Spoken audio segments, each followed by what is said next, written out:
우리 주님 나신 성탄절 아침입니다. 아, 오늘 여러분에게 정말 기쁘고 행복한 그런 성탄절 되기를 주님의 이름으로 축복합니다. 네, 오늘 사도 요한은요, 우리를 구원하러 오신 예수님의 나심을 이렇게 요약했습니다. 하나님이 세상을 이처럼 사랑하사 독생자를 주셨으니.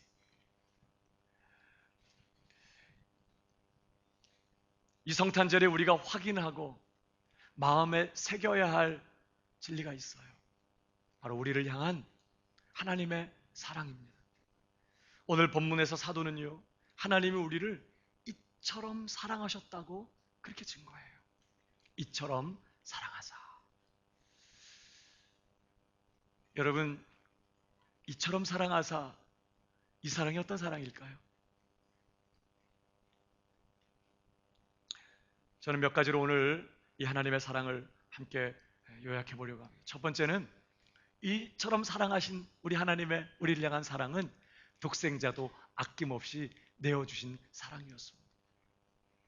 오늘 16절을 보면 이처럼 사랑하사 독생자를 주셨으니 그랬어요. 우리 중에도 개 좋아하시는 분들이 계실 텐데 어떤 분들은 정말 좀 심하다 싶을 정도로 개 좋아하십니다. 제가 한 번은 한국에 방문했을 때 깜짝 놀랐잖아요. 버스를 타고 가는데 앞에 횡단보도에 사람들이 이렇게 쭉 지나가는데 어떤 분이 애를 업고 가는 줄 알았어요. 저는 개를 포대기에 이렇게 싸서 업고 가시더라고요.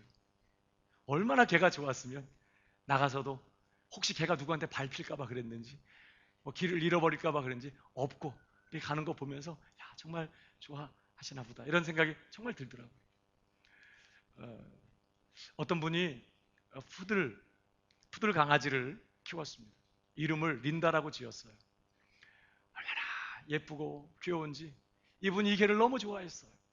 그래서 이 린다를 자기 집 안에서 키우면서 침대에서 같이 자기도 하고 또 목욕시키고 미장원에도 보내고 옷도 해 입히고 그러면서 아주 정말 가족처럼 키웠습니다. 그런데요, 그 집 딸이 갑자기 병이 들었어요. 병이 났습니다. 근데 시간이 가도 이 병이 낫지 않고 증세가 더 심해졌습니다. 의사가 처방을 내렸어요. 따님을 위해서 집안에 개털 하나도 날리지 않게 해달라는 거예요. 그날로 바로 린다를 팔아치웠다는 거 아니에요. 여러분, 아무리 개가 좋아도 개를 위해서 자기 자녀를 희생할 그런 부모는 없어요. 여러분에게 내 자녀보다 소중한 것이 어디 있겠습니까? 여러분, 그러고 보면요, 우리를 향한 하나님의 사랑이 얼마나 큰 사랑인지 우리가 다시 생각하게 됩니다.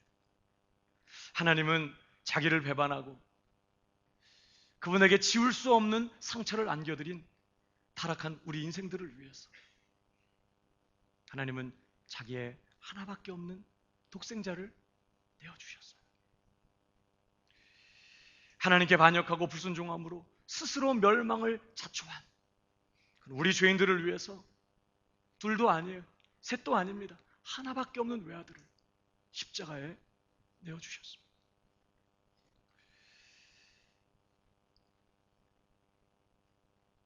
여러분, 하나님께 있어서 예수님보다 더 소중한 분이 어디 있겠어요? 온 우주를 바꾸자고 해도 절대 우리 하나님은 아들과 안 바꾸실 것입니다. 당신이 생명보다 소중한 그런 분이세요. 그런 독생자를, 그런 외아들, 하나밖에 없는 자기 생명보다 소중한 그 아들을 하나님은 우리를 위하여 십자가에 죽게 하셨어요. 그러니까 사실 어떻게 보면 하나님은 우리를 위해서 다 주신 것입니다. 그래서 바울이 뭐라고 얘기하죠? 이 일을 인해서 바울이 이렇게 외칩니다. 로마서 8장 31절을 보십시오. 그런즉 이 일에 대하여 우리가 무슨 말 하리요? 만일 하나님이 우리를 위하시면 누가 우리를 대적하리요? 자기 아들을 아끼지 아니하시고 우리 모든 사람을 위하여 내어주시니가 어찌 그 아들과 함께 모든 것을 우리에게 은사로 주지 아니하시겠느냐. 우리를 위해서 하나밖에 없는 독생자도 아낌없이 내어놓으셨어요. 그가 우리를 위해서 뭘 더 아끼시겠냐는 거예요. 정말 우리를 위한 것이라면, 우리를 위한 일이라면 그 어떤 것도, 그 어떤 일도 마다하지 않고 아끼지 않고 주실 것이고 행하실 것이라고 그렇게 말씀하는 거예요. 여러분, 그래서 때로 우리가 하나님께 드리는 기도가 이루어지기도 하지만, 그러나 우리가 기도하는 그 기도가 이루어지지 않을 때도 있는 거죠. 기도한 대로 문제가 해결되기도 하지만 때로는 문제가 해결되지 않기도 하는 거예요. 왜냐하면 하나님께서는 정말 우리를 위한 것이라면 그 어떤 것도 아끼지 않으시기 때문에 그렇습니다. 여러분, 오늘 이 고백을 한 바울이 하나님 앞에 기도한 적이 있었어요. 그가 육신의 질병 때문에 사역에 너무 큰 방해를 받습니다. 뿐만 아니라 육신의 질병만이 아니라 그는 참 많은 고난과 많은 어려움을 갖고 있었어요. 그것 때문에 사역이 어렵고, 그래서 심지어 그는 그것을 사단의 사자라고 고백했습니다. 육체의 가시, 사단의 사자. 하나님, 이 사단의 사자를 제거하여 주시옵소서. 이 육체의 가시를 뽑아내어 주시옵소서. 주님 잘 섬길 수 있도록, 사역 잘 감당할 수 있도록 이 문제 해결하여 주시옵소서. 그렇게 기도했더랬습니다. 그런데 3번이나 간절하게 정말 그렇게 많이 하나님 앞에 기도했지만 문제가 해결되지 않았습니다. 여전히 그 문제는 바울에게 그냥 남겨진 채로 있었어요. 그러면서 응답이 왔어요. 내 은혜가 네게 족하도다. 지금 사단의 사자, 육체의 가시, 바울을 찌르고 바울의 사역을 가로막는 바로 그 연약한 문제가 지금 바울에게 최선의 것이라는 거예요. 바울은 그것을 사단의 사자라고 말하는데 하나님은 내 은혜라고, 그것이 너에게 족한 은혜라고 그렇게 말씀하고 계시는 것입니다. 정말 하나님은요, 우리에게 필요한 것이 무엇인지를 아세요. 우리에게 가장 최선의 것이 어떤 것인지를 하나님은 너무나 정확하게 아세요. 그리고 어떤 것도 아낌없이 우리를 위한 것이라면 그것을 우리에게 주시는 그런 분이세요. 문제가 해결되는 것이 최선이면 문제를 해결하게 하시지만, 그냥 그 사단의 사자가 내 삶에 남아있는 것이 우리에게 최선이라면 하나님은 그렇게라도 하실 것이라는 거예요. 사랑하는 여러분, 우리는 하나님의 마음과 하나님의 생각을 다 이해할 수 없을 때가 많아요.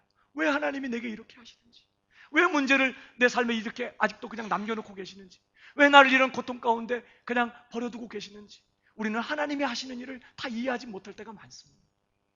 그러나 독생자도 아낌없이 우리를 위해 내어주신 하나님이 지금 내 삶에 이 문제를 남겨놓고 계시고 이 고통을 내 삶에 허락하고 계신다면 그것이 내게는 가장 최선의 것이고 그것이 내게는 항상 족한 하나님의 은혜라는 사실을 우리도 기억해야 될 필요가 있어요. 하나님은 어떤 것도 아낌없이 우리를 위해서라면 정말 어떤 것도 아낌없이 우리에게 주시는 그런 분이세요.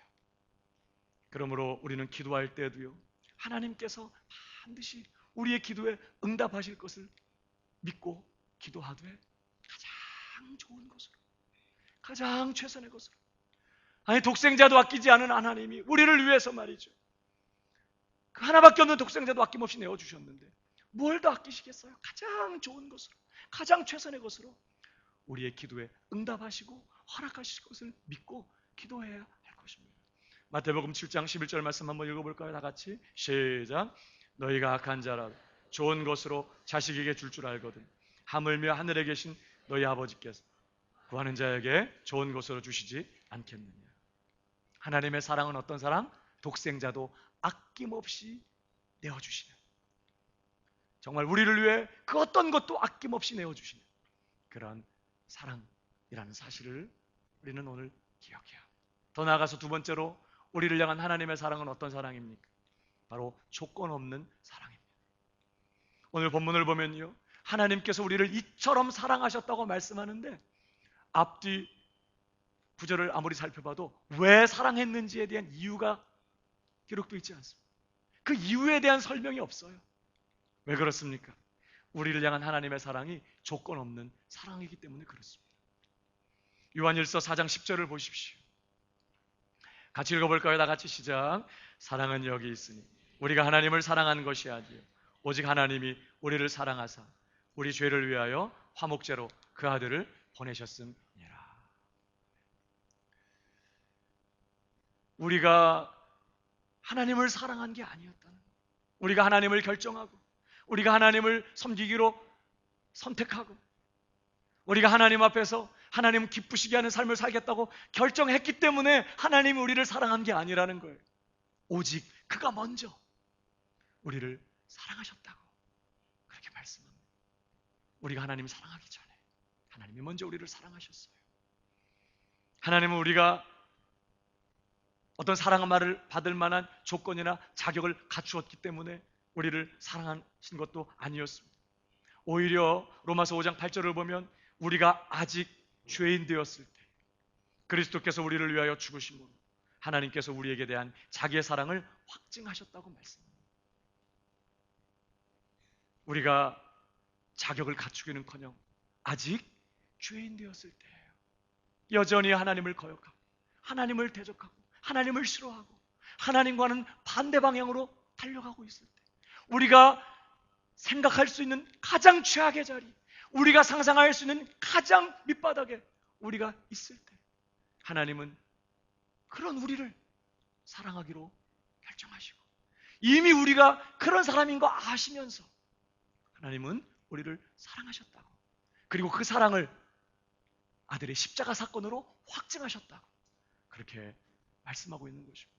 우리가 하나님을 위해서 열심을 내고 어떤 기특한 일을 하고 이쁜 짓을 하기 때문이 아니라 아직 죄인이었을 때 하나님은 우리를 향한 그분의 그 놀라운 사랑을 확증해 놓으신 십자가로 얼마나 그분이 우리를 사랑하시는지를 증명하셨다는 뜻이에요.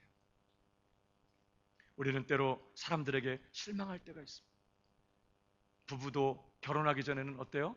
서로에게 잘 보이려고 애를 써요. 그래서 못난 모습들은 다 감추고 좋은 모습만 계속 보여줘요. 그래서 결국은 이제 서로 사랑하게 되고 그리고 이제 결혼합니다. 그리고 이제 마음이 풀어져요.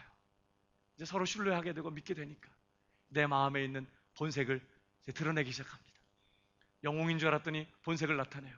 그래서 영웅 본색인 거예요. 내 마음에 있는 속내도 드러내고 내 연약한 모습들 드러내요. 그러다 보면 실망하게 됩니다. 이런 사람인 줄 몰랐는데, 그러면서 사실 배우자에게 실망합니다. 자녀들에게 실망해요. 부모님들이 태어나서 어렸을 때는 천재인 줄 알았는데 시간이 갈수록 머리가 나빠. 어쩌다 이런 게 내 몸에서 나왔나 이런 생각이 들 만큼 아이들이 실망스러울 때 있어요. 아이들은 부모님에게 실망 안 하는 줄 아십니까? 어렸을 때는 우리 부모님이 최고인 줄 알았어. 이 세상에서 제일 센 분이고 제일 높은 분이고 슈퍼맨인 줄 알았어. 크면서 보니까 영 아니에요. 아이들도 부모님에게 실망하고 성도들은요 목회자에게 실망해요. 신앙생활 하다 보면 목회자 연약한 모습 보면서 상처받습니다. 지도자에게 실망하고 믿었던 사람들에게 실망하고 그래서 마음을 닫게 되고 깊은 상처를 갖고 이제 다시는 더 이상 사람을 믿지 못하게 되고 사랑할 수 없게 되는 그런 깊은 상처를 갖게 되기도 합니다. 그러나 여러분 기억하십시오. 결코 하나님은 우리의 못나고 연약한 모습을 보실지라도 우리에게 실망하지 않으신다는 거예요. 왜냐하면 이미 우리가 그런 사람인 줄 아시고 사랑하셨기 때문입니다. 너 그럴 줄 몰랐다. 내가 너한테 얼마나 마음을 주고 사랑했는데 너 그러냐? 허리다 너. 그러신 적 없어요. 야 진짜 너 보면 정말 답이 안 나온다. 너 정말 대책이 없어. 난 너 정말 무섭다 너. 그러시지 않았어요. 이미 하나님은 내가 어떤 사람인지 솔직히 나는 몰랐을지라도 내가 나를 몰랐을지라도 하나님은 내가 누군지를 정확히 아셨어요. 그리고 그런 나를 사랑하기로 결정하시고 그리고 그렇게 사랑하셨어요.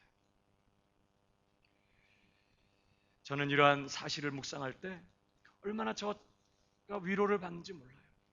만약에 제가 하나님 앞에 어떤 조건이나 자격을 갖추어서 합격 점수를 받아가지고 그래서 하나님의 사랑을 따낸 거라면 저는 늘 불안하고 두려울 것입니다.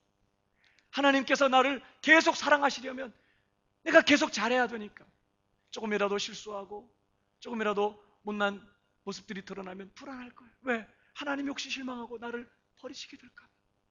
나한테 실망하시고 하나님이 나를 외면하실까 봐 늘 불안하고 조금 잘못하면 늘 불안하면서 그렇게 하나님 앞에 매달리게 될 것입니다. 그러나 하나님의 조건 없는 이런 사랑을 깨닫고 난 다음부터는요, 비록 제 연약한 모습이 드러나고 제가 넘어지고 실수하는 그런 때가 있어도 낙심하지는 않습니다. 물론 저가 저 자신에게 실망할 때가 있어요. 그러나 그 일로 인해서 낙심하진 않아요. 왜냐하면 나를 향한 하나님의 사랑은 나의 그러한 모습으로 인해서 움직이거나 또 그렇게 달라지지 않을 것이라는 것을 잘 알고 있기 때문에 그렇습니다. 저는 사실 요즘도 자주 하나님 앞에 마음 아파하면서 회개할 때가 있어요. 제 은밀한 연약한 죄들을 드러날 때마다 또 넘어지고 실수할 때마다 하나님 앞에 마음을 찢으면서 그렇게 기도합니다. 자주 넘어져요. 자주 실수해요. 때로는 그래서 하나님의 저의 죄에 대한 책망을 느낄 때도 있어요. 하나님의 징계를 경험할 때도 있습니다. 저의 연약한 모습 때문에, 저의 그런 은밀한 죄들 때문에 기름 부으심이 사라지고 하나님과의 친밀한 교제가 사라지는 경우가 있어요. 그럴 때 회개하면서 하나님 앞에 그 죄를 자복하고 하나님 앞에 간구할 때가 있습니다. 그러나 그런 때에도 저는 낙심하지는 않습니다. 왜냐하면 저를 향한 하나님의 사랑이 저의 그런 연약한 모습 때문에 절대로 변하지 않을 거라는 걸 잘 알고 있기 때문에 그래요. 오히려 그런 저의 연약한 모습이 드러날 때, 제가 넘어지거나 실수할 때 저는 정말 하나님은 얼마나 놀라우신가. 이것밖에 안 되는 나를 하나님이 그렇게 사랑하신 거구나. 하나님이 이런 나를 사랑하고 계시는 거구나. 하나님의 사랑이 얼마나 큰지 확인합니다. 제가 넘어질 때마다 다시 저는 내가 얼마나 큰 하나님의 은혜가 필요한 사람인지를 깨닫고 하나님 앞에 엎드려서 더 간절하게 하나님의 은혜를 간구하며 하나님의 긍휼을 구합니다. 하나님은 오늘 저를 위해서 긍휼하심과 넉넉한 은혜를 준비해 놓으셨어요. 여러분 히브리서를 보십시오. 4장 16절입니다. 같이 읽어볼까요? 시작. 그러므로 우리가 긍휼하심을 받고 때를 따라 돕는 은혜를 얻기 위하여 은혜의 보좌 앞에 담대히 나아갈 것이니. 하나님은 이미 내가 하나님의 긍휼하심이 늘 필요한 사람이라는 걸 아세요. 언제 하나님의 긍휼이 필요해요? 우리가 넘어질 때, 실수하고 죄를 범하게 될 때 말이죠. 그때 우리는 하나님의 긍휼이 필요해요. 그때 우리는 하나님의 도우신 은혜가 정말 필요한 때예요. 하나님은 그런 때마다 우리가 주저하지 말고 담대하게 하나님 앞에 나오라고 말해요. 이런 나를 하나님이 또 용납하실까? 이런 나를 하나님이 또 사랑하실까? 여전히 이런 나를 하나님은 나를 받아주실까? 주저하지 말고 언제든지 하나님의 긍휼이 필요하고 도우신 은혜가 필요할 때는 담대하게 하나님 앞에 나오라고 그렇게 말씀하고 계세요. 하나님의 우리를 향한 사랑은 어떤 사랑? 조건 없는 사랑. 우리의 어떠함 때문에 변하거나 흔들리거나 달라지는 그런 사랑 아니라는 거예요. 이미 연약한 사람인 줄 아시고 이미 내가 이것밖에 안 되는 인생인 줄 아시고 사랑하시는 그 사랑이 우리를 향한 하나님의 사랑이라는 것입니다. 그뿐만 아니라 세 번째로 우리를 향한 하나님의 사랑은요, 변함이 없는 사랑이에요. 여러분, 하나님은 어제나 오늘이나 영원토록 동일하신 하나님인 줄 믿으시기 바랍니다. 하나님은 변하지 않으세요. 그분의 존재가 변하지 않고 그분의 능력이 변하지 않고 그분의 성품이 변하지 않으세요. 그래서 우리를 향한 하나님의 긍휼, 자비, 우리를 향한 하나님의 사랑도 변하지 않습니다. 예수님께서 제자들에게 특별히 예수님을 보여달라고 말한 빌립에게 나를 본 자는 아버지를 보았거늘 어째 하나님을 보이라고 하느냐? 그렇게 말씀하신 적이 있어요. 예수님은 보이지 않는 하나님의 형상으로서 우리에게 하나님이 어떤 분이신지를 다 드러내시고 보여주시고 나타내신 그런 분이세요. 나를 본 자는 아버지를 보았노라. 그런 예수님에 대해서 요한은 이렇게 증거한 적이 있습니다. 여러분 요한복음 13장 1절을 보십시오. 같이 읽어볼까요? 시작. 예수께서 자기가 세상을 떠나 아버지께로 돌아갈 때가 이른 줄을 아시고 세상에 있는 자기 사람들을 사랑하시되 끝까지 사랑하시다. 저는 이 끝까지 사랑하시니라 이 말씀도 참 은혜가 되지만 그 앞에 6월절 전에 예수께서 자기가 세상을 떠나 아버지께로 돌아갈 때가 이른 줄 아시고 이 부분이 참 마음에 와요. 저는요 가끔 예민해진 때가 있어요. 설교 준비할 때 그럴 때 막 되게 예민해져요. 그래서 누가 와서 막 뭐 이렇게 귀찮게 하고 그러면 굉장히 예민하게 반응. 가족들에게도 예민하게 반응해요. 그럴 때는 혼자 두기를 바라죠. 지금 예수님께서 6월절 전이라고 말씀하세요. 이때가 언제죠? 이제 곧 며칠 있으면 예수님 체포되세요.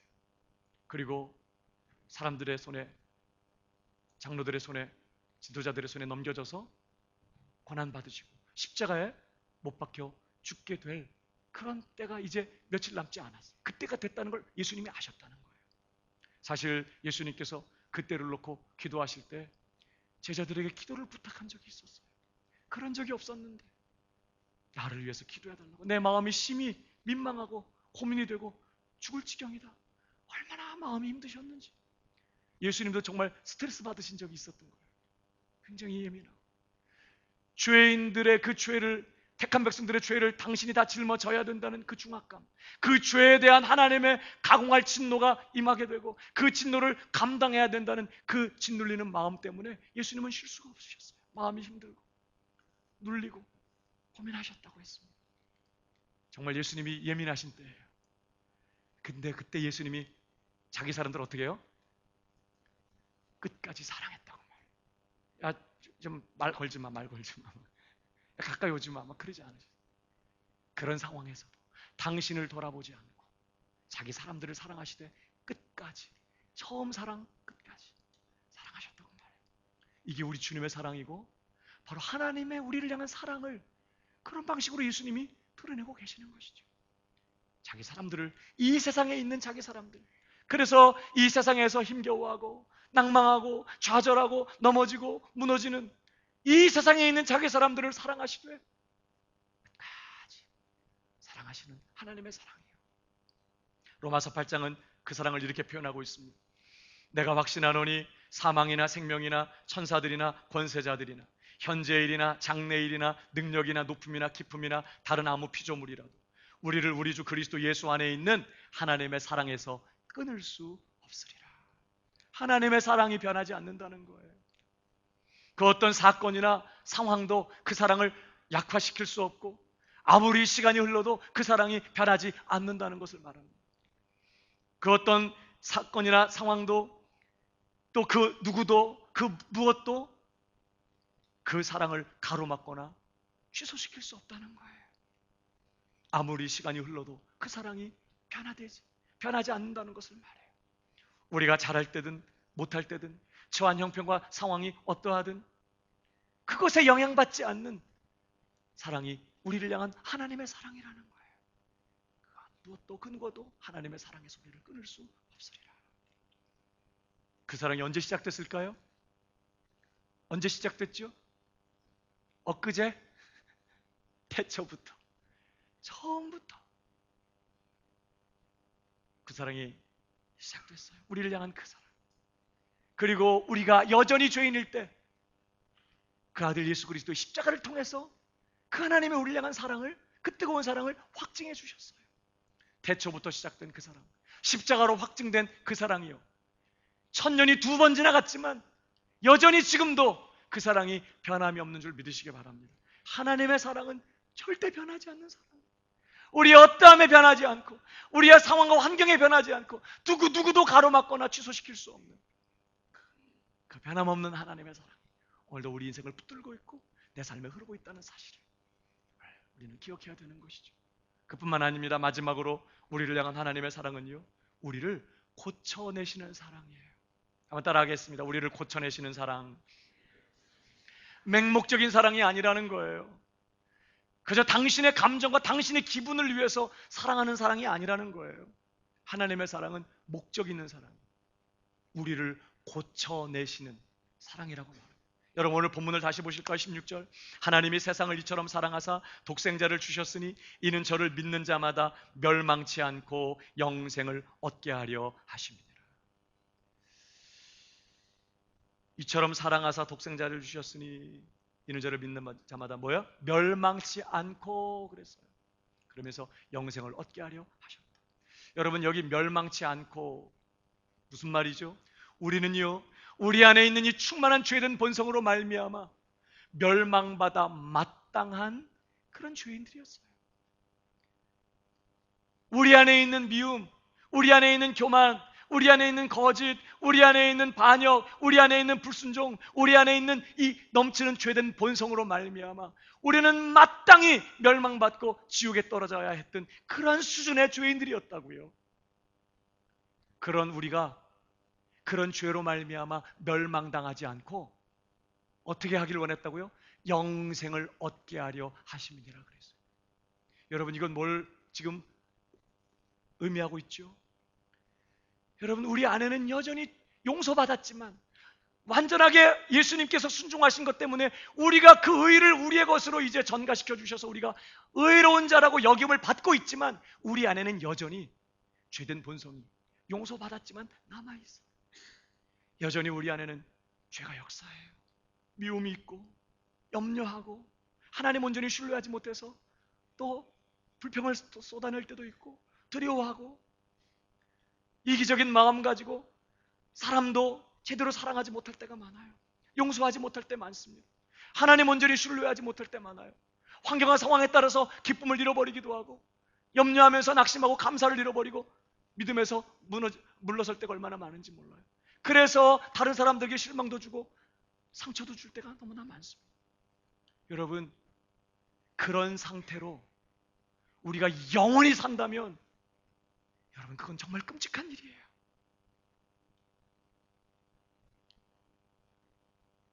이렇게 짧은 시간을 살면서도 내 안에 있는 죄된 본성을 내가 어떻게 감당을 못해서 이것 때문에 나도 괴롭고 다른 사람도 고통스럽게 하고 이런 못난 모습 때문에 얼마나 자주 실수하고 실패하고 넘어지고 그런데 이 수준 가지고 그래서 원래는 우리가 이 수준 때문에 멸망받아 마땅한 사람들이었는데 여전히 이 수준 가지고 만약에 영원히 산다면 여러분 그것만큼 끔찍한 일이 어디 있을까요? 하나님이 우리를 새하늘과 새 땅으로 데려가셨는데 거기서도 여전히 염려하고 미워하고 용서하지 못하고 하나님 앞에 때로는 불평하고 그러면 새하늘과 새 땅이 분위기 어두워지지 않겠습니까? 학군이 안 좋아지고 그 새하늘과 새 땅이 되겠어요? 또다시 어두워지고 타락하게 되지 않겠어요? 그러니까 여기 우리로 영생을 얻게 하려 하심이니라 이 말씀 안에는 우리를 그 영생을 누리기에 합당한 자로 다듬어내시고 고쳐내시고 완성시키려 하셨다는 것을 전제로 하고 있는 말씀인 거예요. 단순히 그저 안 죽고 영원히 사는 그런 것만이 아니라 그 영원한 삶이 진정한 영생이 될 수 있도록 우리 안에 있는 우리도 감당할 수 없는 이 문제예요. 이 문제를 고쳐내시고 또 변화시키시고 그렇게 하나님이 원하시는 수준으로 정말 영생을 누리기에 합당한 자로 하나님이 우리를 다듬어내시려고 하셨다는 것을 전제로 하는 것입니다. 그래서 여러분 우리가 요즘 새벽마다 묵상하고 있는 골로새서요, 거기 1장 21절에 이런 말씀이 있습니다. 전에 악한 행실로 멀리 떠나 마음으로 원수가 되었던 너희를. 이건요 정말 우리가 하나님 앞에 그런 존재예요.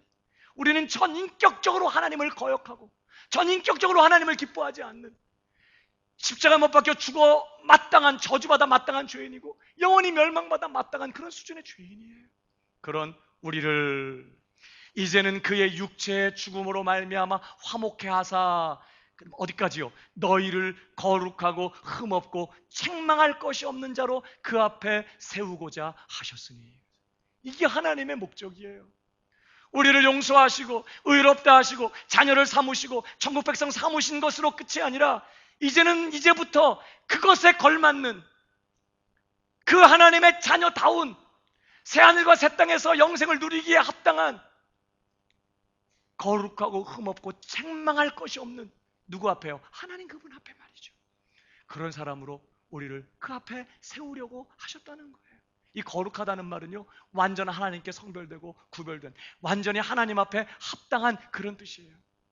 흠없다 이 말은 정말 요만큼의 티끌이나 어떤 점도 없다는 뜻이에요. 우리 인격과 성품 안에 우리가 얼마나 흠이 많습니까? 그래서 얼마나 다른 사람들에게 실망을 줘요. 여러분, 목사 가까이 할 필요 없어요. 그냥 멀찍이서 보세요.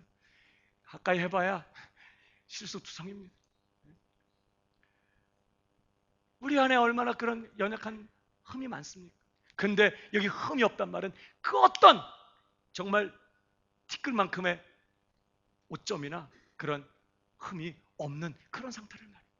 금방 아주 강력한 세제에 빨래를 해가지고 아주 따사로운 햇빛에다가 빨래를 쫙 말렸을 때 그 깨끗한 상태처럼 아무런 흠이 없는 그런 사람, 더 나아가서 책망할 것이 없는 그런 사람이에요. 요즘 얼마나 무서워요. 청문회, 만약에 우리가 청문회 불려나간다면 얼마나 걱정되겠습니까?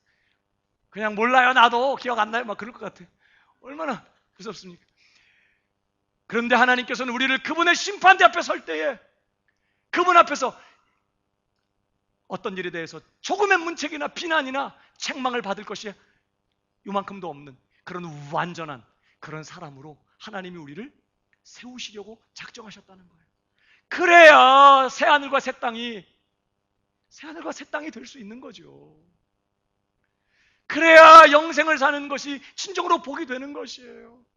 우리가 그 하나님의 영광스러운 임재 안에서 우리가 기뻐하며 살 수가 있는 것입니다. 흠없고 책망할 것이 없는 그런 자로 하나님 우리를 다듬어내시기로 그렇게 작정하신 거예요. 그래서 하나님은 자녀된 우리의 삶을 끊임없이 간섭하실 것이에요. 자녀를 삼아 놓으시고 그저 우리 좋은 대로, 우리가 원하는 대로 그저 먹이고 입히고 그렇게 절대 안 하실 것입니다. 하나님은 우리가 단지 이 세상에서 행복하게 사는 것이 하나님의 목적이 아니라 우리를 거룩하고 흠이 없고 책망할 것이 없는 영생을 누리기에 합당한 그런 사람으로 다듬어내기로 작정하셨어요. 그래서 하나님은 계속해서 우리에게 말씀하실 것이고 또 말씀하실 것이고 깨우치실 것이고 말기 못 들으면 손을 대실 것이고 매를 들어서라도 우리를 고쳐내실 거예요. 우리 안에 이 악한 교만, 이 증오, 분노 뽑아내실 것입니다. 참지 못하고 감사하지 못하는 우리의 인격을 계속해서 부수어내셔서 어떤 상황에서도 눈을 들어 하나님을 기대하면서 하나님을 바라보며 믿음으로 살면서 감사하고 기뻐하는 예수님을 닮은 거룩하고 흠없고 책망할 것이 없는 그런 사람으로 하나님은 우리를 다듬어내실 거예요. 우리의 인격과 성품과 삶의 모습 속에서 그 아들 예수님의 형상이 드러날 때까지 허물투성이었던 우리가 그 아들의 형상을 본받아서 정말 거룩하고 흠이 없고 책망할 것이 없는 그런 완전한 자로 다듬어지고 완성될 때까지 하나님은 결코 쉬지 않으실 것입니다. 아멘이십니까? 단순히 그저 우리를 예수님의 십자가의 구속을 통해 자녀 삼으시고 그리고 끝이 아닌 것이에요. 하나님의 처음부터 가지신 목적은 이렇게 허물투성이, 이렇게 멸망받아 마땅했던, 이렇게 부족하고 못나고 연약한 우리들을 처음부터 하나님은 거룩하고 흠이 없고 책망할 것이 없는 자로 세우려고 작정하셨어요. 그리고 그 작정하신 바를 이루시려고 당신의 하나밖에 없는 독생자 십자가에 못 박으신 일도 마다하지 않으셨다는 거예요. 그러니까 뭘 얘기하죠? 여기까지 데려가고야 마실 거를 말해요. 누가 자기가 세운 계획과 목적을 이루기 위해서 자기 하나밖에 없는 독생자도 희생시켜요? 만약에 그랬다면 야, 정말 대단한 고집일세. 아니 그거 하자고 아들을 희생시켜? 그랬다면 뭘 얘기하죠? 그가 여기까지 가고야 말겠구나. 이걸 확인하게 되는 것이죠. 우리 하나님이 그렇게 하고야 마실 것입니다. 그래서 자녀된 우리들의 삶에 계속해서 간섭하시고 계속해서 은혜를 베푸실 것이고 계속해서 말씀하실 것이고 때로는 시험도 허락하시고 시련도 당하게 하시고 실패도 겪게 하시고 우리가 가졌던 죄의 그 끝은 열매를 온 이 땅에서 맛보게 하시면서 죄에 대해서 철저하게 돌아서게 하시면서 우리를 그렇게 하나님께 어울리고 합당한 흠없는 사람으로 다듬어 가실 것이에요. 여러분, 그래서 성경이 뭐라고 말합니까? 계시록 3장 19절을 보세요. 물은 내가 사랑하는 자를 책망하며 징계하노니 그러므로 네가 열심을 내라 회개하라. 여러분, 하나님께서 뭐 하려고 이럴 필요가 있어요? 그냥 회개할 것 없는 의인들만 잘 추려가지고 천국 데려가시면 서로 편하지. 근데 못나고 아직도 죄 버리지 못하고 아직도 게으르고 아직도 거짓되고 그런 가운데 있는 자녀들을 뭐라고 말해요? 내가 사랑하는 자를 책망한다, 징계한다. 그러니까 너 돌이켜, 빨리 돌아와, 이렇게 지금 하시는 거예요. 징계는 우리를 미워서 하시는 게 아니라는 거예요. 여러분, 징계가 뭐예요? 이건 매를 대는 건데 다르게 말하면 자식을 만드는 것입니다. 여러분, 히브리서를 보십시오. 12장 6절에 이런 말씀이 있습니다. 주께서 그 사랑하시는 자를 징계하시고 그 받으시는 아들마다 채찍질 하시느니라. 이게 채찍질이 뭐냐? 아들을 아들답게 만들기 위해서 간섭하는 것을 말해요. 그걸 징계라고 말합니다. 너희가 참음은 징계를 받기 위함이라 하나님이 아들과 같이 너희를 대우하시나니 어찌 아비가 징계하지 않는 아들이 있으리요. 징계는 다 받는 것이 오늘 너희에게 없으면 사생자요 참 아들이 아니니라. 두 아이가 우리 집에 와서 놀아. 우리 아들하고 옆집 아들 친구하고 노는데, 공을 갖고 노는데 위험해요. 야, 여기서는 공 건지면 안 돼. 공 갖고 놀면 안 돼. 반드시 이거 유리 깨지는데 이거 엄청 비싼 거다. 너희들 못해, 못 갚어. 그러니까 너희들 여기서 놀지 마. 저쪽 다른 데 가서 놀아. 그리고 좀 있다가 와장창 했어. 그러면 이제 가서 이거 누가 한 거냐? 그러면 다행히 우리 아들 친구 놈이 했어. 여러분, 그러면요, 걔 붙들고 뭐 야단치고 소리 지르고 할 필요 없어요. 니네 집 어디냐? 가자. 그래가지고 걔 데리고 그 집 가면 돼요. 가서 부모님에게 아이 글쎄 얘가 이렇게 해가지고 유리 잘 깼는데 300불 되겠습니다. 그래서 부모님하고 얘기해서 해결하면 돼요. 그 애를 왜 뭐 야단치고 할 필요가 뭐 있어요? 근데 우리 애가 깼네. 야, 너 내가 몇 번 말했어? 너 하지 말라고 그랬지. 이리 와. 그래가지고 너 여기 서 있어. 벽 보고 손 들든지. 왜 그렇게 야단을 쳐요? 단순히 내 분노를 표출하는 게 아닙니다. 어른 말 잘 들어야 된다는 걸 가르치기 위해서예요. 어른을 공경하고 어른의 말을 잘 들어야 되는 사람 돼야 된다고 하는 의미에서 아이를 그렇게 꾸짖고 야단도 치고 벌도 세우고 그러겠죠. 물론 그게 뭐 잘했다 못했다 이걸 말하는 게 아니라 내 아들은 남의 아들과 다르게 대접한다는 거예요. 하나님께서도 자기 사랑하는 아들들을 징계하신다고요. 왜? 아들답게 만들기 위해서, 아들다운 아들로 다듬어내기 위해서 끊임없이 간섭하시고. 그래서 그 다음 절, 또 우리 육체의 아버지가 우리를 징계하여도 공경하였거늘 하물며 모든 영의 아버지께 더욱 복종하여 살려 하지 않겠느냐. 저희는 잠시 자기의 뜻대로 우리를 징계하였거니와 오직 하나님은 우리의 유익을 위하여 그의 거룩하심에 참여케 하시느니라. 왜 징계하신다고요? 아들된 우리들의 유익을 위하여 그의 거룩하신 성품에 우리도 참여하게 하시기 위해서, 그분만큼 우리도 거룩한 자, 흠이 없고 책망할 것이 없는 자가 되게 하시기 위하여 끊임없이 하나님께서 간섭하시고 손을 대실 것이라고 말씀하는 거예요. 여러분, 그래서 신자의 삶에 마음고생이 많은 것입니다. 우리의 의도와 다르게 여러 가지 어려운 상황들이 계속 파도처럼 몰려와요. 예수 믿으면 부족함이 없다고 누구는 그랬는데 너무 부족한 게 많아. 왜 이런 거야?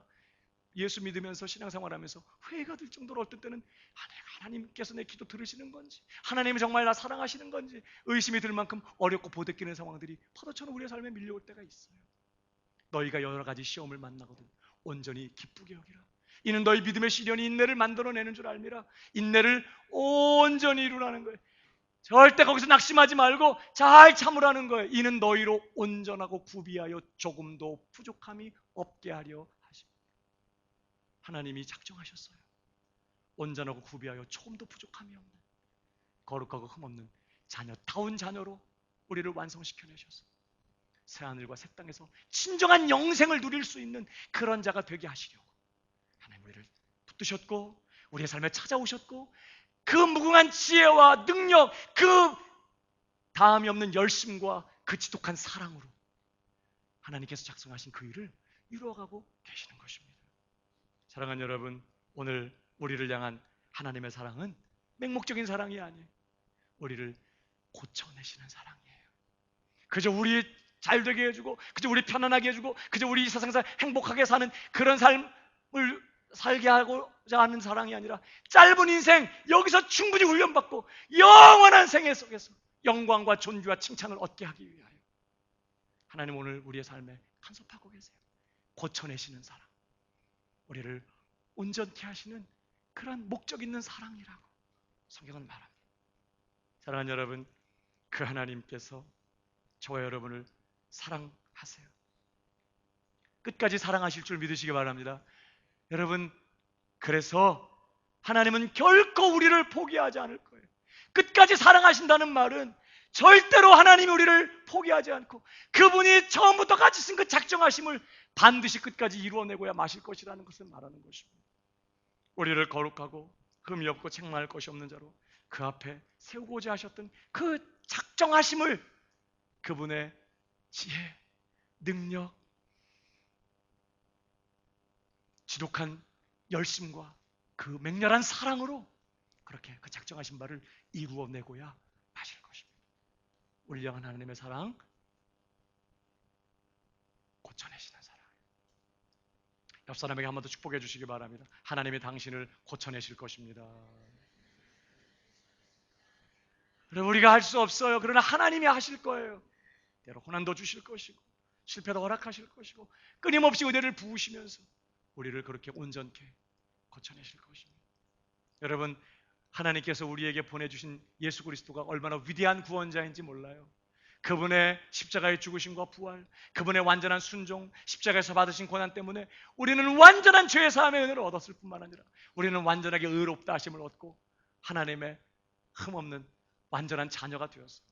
하나님의 자녀인데 아직 부족한 자녀가 아니라 완전한 자녀. 아직 수준은 좀 미달이지만 우리는 완전한 하나님의 자녀가 되었습니다. 여러분, 그러한 구원자를, 완전한 구원자를 우리에게 보내주신 분이 하나님이세요. 오늘 이 성탄절에 그런 완전한 구원자를 우리에게 보내주신 이 성탄절에 하나님이 어떻게 우리를 사랑하시는지 우리는 마음에 새기고 늘 잊지 않고 살아야 하겠습니다. 네 가지로 생각했죠? 하나님의 우리를 향한 사랑, 어떤 사랑? 독생자도 아낌없이 내어주는 사랑. 그리고 하나님은 다 주실 거예요. 우리를 위해서라면 말이죠. 두 번째 어떤 사랑? 조건 없는 사랑.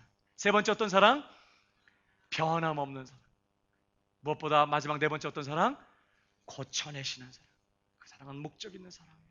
오늘 누가 나를 사랑하고 계시는지, 누가 나를 사랑하셨고 앞으로도 사랑하고 하실 것인지, 누가 어떤 사랑으로 내 인생을 붙드셨고 그리고 내 인생을 끝까지 그분이 원하는 자리까지 이끌어 가실 것인지를 기억하고 늘 그 큰 사랑에 감격하면서 사명의 자리에 서고 세상 앞에 담대히 서는 저와 여러분 우리 모두가 되기를 주님의 이름으로 축복합니다.